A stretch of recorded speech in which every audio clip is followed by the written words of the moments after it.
बिस्मिल्लाहिर्रहमानिर्रहीम। NLP engineering boot camp के series का आज का वीडियो बहुत ही इंटरेस्टिंग होने वाला है, क्योंकि इसमें हम स्टार्ट करने वाले हैं एनएलपी पाइथन एक लाइब्रेरी जिसका नाम है टेक्स्ट ब्लॉब, जो कि आप बहुत ज़्यादा एनएलपी के टास्क में यूज़ कर सकते हैं, स्पेशली जब आप एक बड़े प्रोजेक्ट पे काम करते हो जिसमें पाइथन के बहुत सारे टूल्स आप यूज़ करते हो, like TensorFlow, Keras, machine learning के मॉडल्स। तो वहाँ पे प्री प्रोसेसिंग में या एक पूरा का पूरा एनएलपी सिस्टम या एप्लीकेशन बनाने में ये लाइब्रेरी आपको काफ़ी काम आएगा।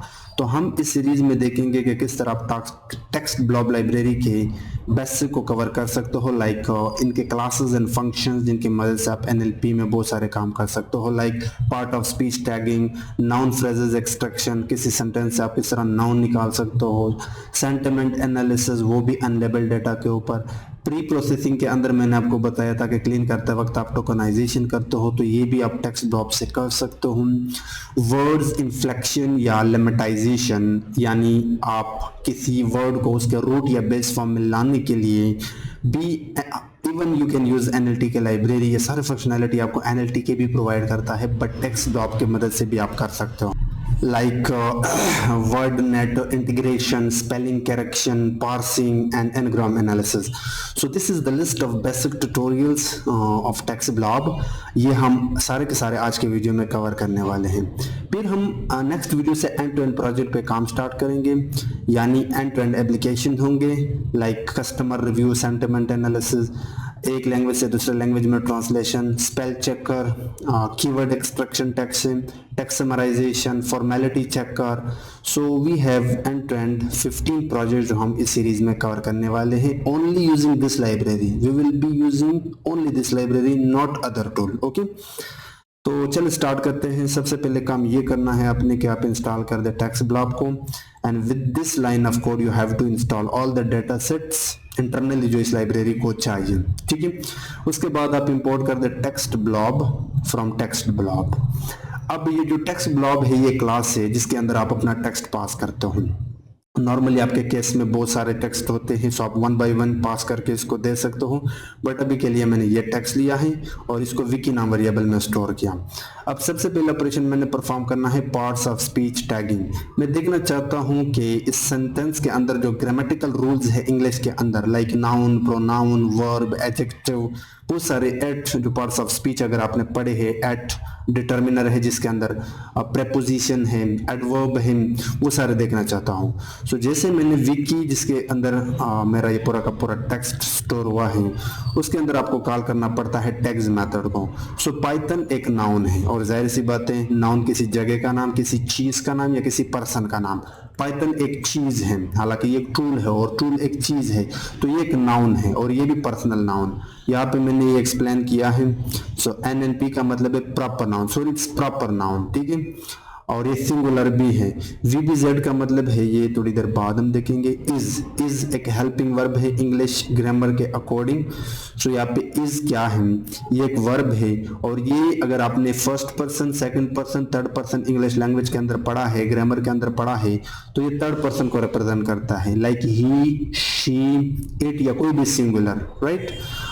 उसके बाद ए, ये एक डिटर्मिनर है। सो डीटी मतलब डिटर्मिनर। इंग्लिश में 3 डिटर्मिनर है, मैं आपको बताता हूं। इंग्लिश में 3 determiner, a, the, a, an, ये 3 आपके पास डिटर्मिनर है। ठीक है, इसी तरह अगर आप देखें प्रोग्रामिंग, ये भी एक नाउन है, लैंग्वेज भी एक नाउन है। हाई लेवल, अब ये हाई लेवल जो है ना, ये एक एडजेक्टिव है। सो जे मतलब एडजेक्टिव, एडजेक्टिव जो नाउन की क्वालिटी बताए, नाउन की खासियत बताए। सो हाई लेवल किसकी खासियत है, किसी प्रोग्रामिंग एक नाउन है, या किसी लैंग्वेज एक नाउन है। सो यहाँ पे हाई लेवल एक एडजेक्टिव है। अब हम एक्सट्रैक्ट करते हैं नाउन फ्रेज। नाउन फ्रेज का मतलब है कि एक सेंटेंस के अंदर, अब फ्रेजेस वो होते हैं या एक या 2 नाउन से बने हुए हैं। ठीक है, मैं आपको बताता हूं। तो मैंने पूरे टेक्स्ट के ऊपर नाउन फ्रेज मेथड को कॉल किया, तो उसने जस्ट पाइथन को निकाला। तो पाइथन एक ऐसा वर्ड है इस पूरे डॉक्यूमेंट के अंदर जो नाउन है और नाउन फ्रेज भी है। ठीक है, इसी तरह अगर आप सेंटिमेंट एनालिसिस करना चाहते हो, तो आप टेक्स्ट ब्लॉब के अंदर, मेरे पास ये एक टेक्स्ट है, text blob is amazing, simple to use, what great fun. अब इस टेक्स्ट को पढ़ के मैं बता सकता हूँ कि एक पॉजिटिव सेंटेंस है। सेंटिमेंट एनालिसिस का मतलब है पॉजिटिव, नेगेटिव एंड न्यूट्रल, क्योंकि इसके अंदर जो वर्ड यूज हुए हैं like amazing, great and fun, ये सारे के सारे पॉजिटिविटी को रिप्रेजेंट करता है। So this is my variable.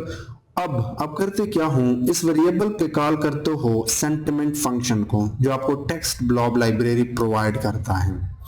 और चूंकि एक लिस्ट में होगा इसका स्कोर, तो मैंने एक्सप्लिसिटली लिस्ट से निकाला और बताया। अब इसके अंदर स्कोर होगी, या तो पॉजिटिव होगा वो स्कोर या नेगेटिव। तो मैंने बताया कि अगर जीरो है या जीरो से बड़ा, लाइक 20, 30, 40 अंटिल 100, तो फिर वो पॉजिटिव है। लेकिन नेगेटिव अगर माइनस में है वो स्कोर, इस टेक्स्ट के लिए अगर स्कोर इस सेंटिमेंट ने माइनस में दिया है, तो फिर आप इस पार्ट को छोड़ के एल्स में आए नेगेटिव दें। तो चूंकि ये पॉजिटिव सेंटेंस है और स्कोर भी कोई होगा ज्यादा, लाइक 30, 40, इट कुड बी 50 और 99, वी डोंट नो, बट इस लॉजिक के हिसाब से ये पॉजिटिव है। इसी तरह मैंने एक और सेंटेंस दिया, I had to start learning complex concept first. तो यहाँ पे हैड एक ऐसा वर्ड है जो इस पूरे सेंटेंस की नेगेटिविटी बताता है। तो लॉजिक के बाद इसने एल्स पार्ट में जाके, चूंकि इसके पास जो भी स्कोर था वो नेगेटिव था, तो यहाँ पे इसने नेगेटिव बताया। अब हम बात करते हैं टोकनाइजेशन। टोकनाइजेशन मतलब वर्ड को ब्रेक करना, या तो वर्ड बेस या सेंटेंस बेस। टोकनाइजेशन दो तरह का होता है। टोकनाइजेशन हम इसलिए करते हैं ताकि हम वर्ड बाय वर्ड या सेंटेंस बाय सेंटेंस आगे अपने इस टेक्स्ट को प्रोसेस कर सके। तो टेक्स्ट ब्लॉक के अंदर मेरे पास 3 सेंटेंसेस हैं। इसको मैंने एक zen नाम वेरिएबल में स्टोर किया। सबसे पहले मैंने zen के ऊपर वर्ड्स को कॉल किया, तो ये मुझे हर वर्ड को अलग करके दे देगा, यानी tokens. Beautiful, is, better, than, ugly, explicit. Okay, now these are words tokenization, जब आप वर्ड से स्प्लिट करते हो, ठीक है।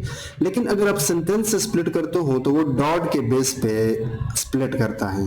तो उसके लिए आपको सेंटेंसेस मेथड कॉल करना होगा। Now you might be thinking why we need these simple and basic tutorials, लेकिन ये वो फंक्शंस है जो आगे आपको बड़े प्रोजेक्ट में यूज करने होंगे, तो क्यों ना अभी से हम इन चीज़ों को सीख लें। तो आप देख सकते हो हमने इस बार सेंटेंस वाइज टोकनाइजेशन किया। वर्ड्स, इन्फ्लेक्शन एंड लेमेटाइजेशन, इसका मतलब ये है कि आप अगर आपके सेंटेंस में एक वर्ड है तो आप उसको बेस फॉर्म में ले आओ।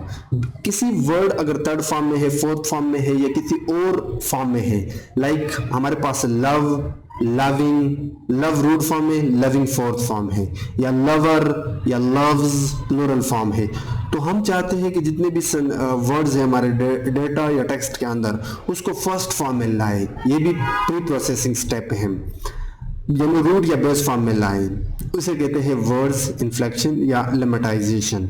तो अब इन सेंटेंसेस के अंदर अगर आप देखो, सॉरी, इन वर्ड्स के अंदर स्पेसेस प्लूरल है, तो मैंने क्या किया, सेंटेंस जो कि एक वेरिएबल था, इसके अंदर जाके वर्ड्स को कॉल किया। ये एक मेथड है, यानी सबसे पहले मैंने इसे वर्ड्स इसको ब्रेक किया। उसके बाद मैंने ये वर्ड निकाला, दिस इज 0 इंडेक्स पे पड़ा, first index and second index. मैंने अभी के लिए जस्ट ये वर्ड निकाला और इसके ऊपर सिंगुलराइज मेथड कॉल किया। तो चूंकि ये प्लूरल है, अब ये इसको सिंगुलर कर देगा, ठीक है। इसी तरह सम टाइम क्या होता है कि अगर आपके पास सिंगुलर है और आप इसको किसी और बेस फॉर्म से किसी और फॉर्म में ले जाना चाहते हो, तो उसके लिए आप ये कोड यूज कर सकते हो, बट इसके लिए आपको प्लूरलाइज यूज करना होगा। और मैंने लास्ट निकाला, इसलिए यहाँ पे नेगेटिव इंडेक्सिंग किया। पाइथन में जब आप यहाँ से इंडेक्सिंग करते हो तो उसको हम पॉजिटिव इंडेक्सिंग कहते हैं, जब एंड से करते हो तो उसको हम नेगेटिव इंडेक्सिंग कहते हैं। तो मैंने लेवल निकाला बाय नेगेटिव इंडेक्सिंग, और फिर उस लेवल को मैंने लेवल्स किया, ठीक है। अब हम बात करते हैं लेमेटाइजेशन की। लेमेटाइजेशन का मतलब भी यही है कि आप बेस फॉर्म में ले आए, रूट फॉर्म में ले आए किसी वर्ड। तो हमने क्या किया, सबसे पहले वर्ड को इंपोर्ट किया। जिस तरह यहाँ पे हम वर्ड्स देते थे, तो आप यहाँ पे एक्सप्लिसिटली भी कर सकते हो। सो आप एक्सप्लिसिटली यहाँ पे वर्ड को इंपोर्ट करके इस वर्ड के अंदर अपना वर्ड जो अभी आपका टेक्स्ट है वो पास करके किसी वेरिएबल में स्टोर कर दो और उसके ऊपर लेमेटाइज मेथड को कॉल कर दो। लेकिन लेमेटाइज वर्ड को आपको ग्रामर बताना होगा कि ये जो वर्ड है आप नाउन वाइज इनको बेस फॉर्म में ले आना चाहते हो या वर्ब वाइज या एडजेक्टिव वाइज। ये भी डिपेंड करता है आपके प्रॉब्लम के ऊपर। तो जैसे कि यहाँ पे प्लेसेस, इसको आप एज अ वर्ब भी यूज कर सकते हो, एज अ नाउन भी यूज कर सकते हो इंग्लिश ग्रामर के अकॉर्डिंग। तो मैंने यहाँ पे एन दिया, यानी लेमेटाइज को बताया कि आप इसको नाउन कंसिडर कर दो, तो इसने रूट फॉर्म में ले आया। इसी तरह वेंट थर्ड फॉर्म है, सेकंड फॉर्म है आई थिंक गो का। तो लेमेटाइज को मैंने इस बार वर्ब के हिसाब से बताया कि ये जो भी फॉर्म है इसको फर्स्ट फॉर्म में ले आओ, तो इसने फर्स्ट फॉर्म में लेकर आ दिया। इसी तरह लविंग फोर्थ फॉर्म है, एज अ वर्ब मैंने बताया, तो इसने इसको लव में लेकर आया। वर्ड नेट इंटीग्रेशन ये आप बहुत कम यूज कर सकते हो, लेकिन ये भी इंपॉर्टेंट है कुछ प्रोजेक्ट्स में। वर्ड नेट इंटीग्रेशन का मतलब ये है कि एक वर्ड का जो सिमिलर वर्ड है वो निकाल लेना।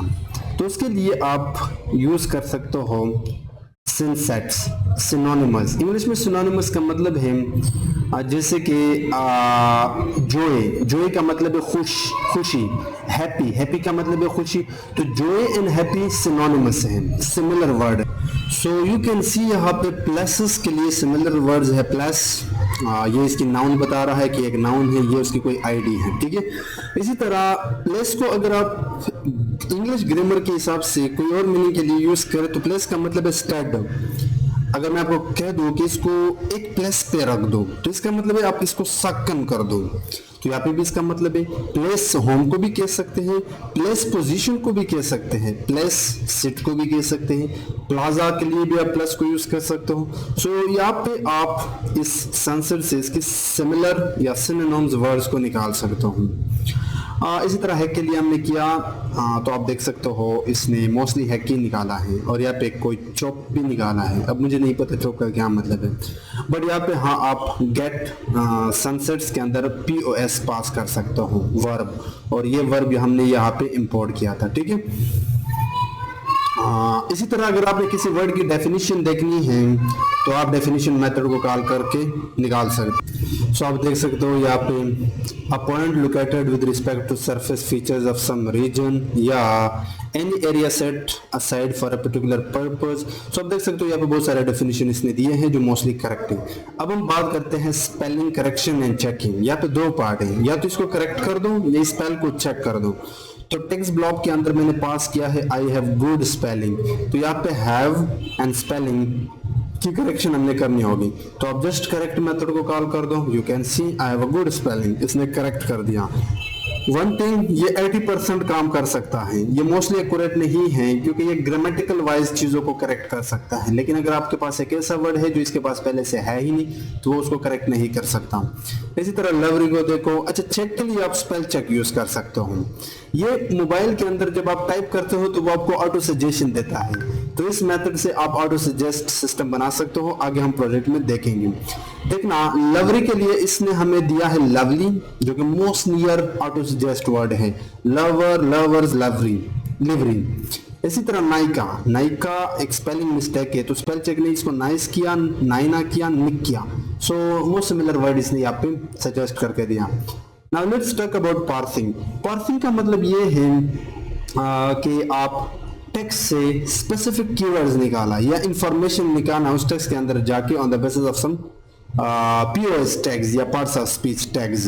जैसे कि एक टेक्स्ट से मैंने नाउन निकालने हैं, वर्ब्स निकालने हैं, तो उसको आप पार्सिंग कहते हो। तो टेक्स्ट ब्लॉक के अंदर एक मेथड है पार्स, तो ये है हमारा टेक्स्ट। अब यहाँ पे है एंड, दिस इज एंड, लेकिन इसके आगे कुछ आया like CCOO। Like English grammar के हिसाब से एंड एक कंजंक्शन है। कंजंक्शन यानी दो या दो से ज्यादा सेंटेंसेस को जोड़ने वाला, जैसे कि I am here and I am there. So I am here एक सेंटेंस है, आई एम देयर दूसरा सेंटेंस है। So I am here and I am there को जोड़ दिया, इसको हम कंजंक्शन कहते हैं। सो CC कंजंक्शन है। तो आप इस बेस पे इस ऐसे वर्ड्स यानी जो कंजंक्शन हो उनको निकाल सकते हो।